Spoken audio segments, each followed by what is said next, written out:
Hello, I'm Fritz Coleman, the garden supervisor here at the Springs Preserve, and welcome to another edition of Ask the Desert Gardener. Today we're going to be talking about aloes. Now, aloes are a wonderful group of plants that add a lot of winter interest to your garden. Not only do they always look pretty good, I mean they're a succulent so they hold their own, but they also tend to bloom and put on a lot of growth here in the wintertime. There's about 500 species of aloes out there and a whole bunch of different hybrids, so there's a lot you can choose from. There's everything from tree size, mid-sized ones, on to little ground covers. I'm going to show you a few of the species here that we have. We'll start with Aloe ferox. It is a tree aloe. Obviously, it's not tree size just yet, but the name ferox is named after for these ferocious-looking spines on the leaves.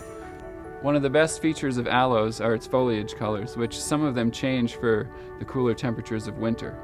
You can see this one normally is this kind of powdery purple blue, but as it's gotten cooler, the tips are turning to a kind of a reddish pink color, and that's due to the stress of the cold weather. Aloes are known for their textures. This is Aloe humilis, and you can see it's got these weird little warty things on it, kind of giving it an under the sea look. These are really easy to find. They're all over the place. Another really nice spotted aloe that gets a little bit larger than the one I just showed you is this partridge breast aloe. It's got a lot of swirling going on and some spots on the leaves. Just a really cool fan-shaped form, and these look great year-round in the garden. A note about growing these: aloes prefer shade in the Las Vegas area. It is so hot in the summer. Some of them do well in both sun and shade, like aloe vera does well in both. I mentioned hybrids earlier. This is a hybrid called Delta Lights. You can see it's got this fantastic patterning in the leaves. These are even little raised bars on the leaves, and it is in bloom this winter.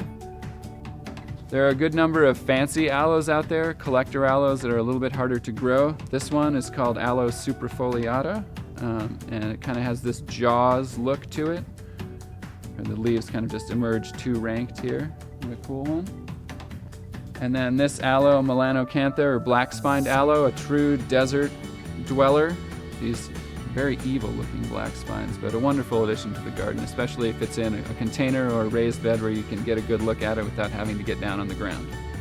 So if you're looking to add some winter interest to your garden, look no further than aloes.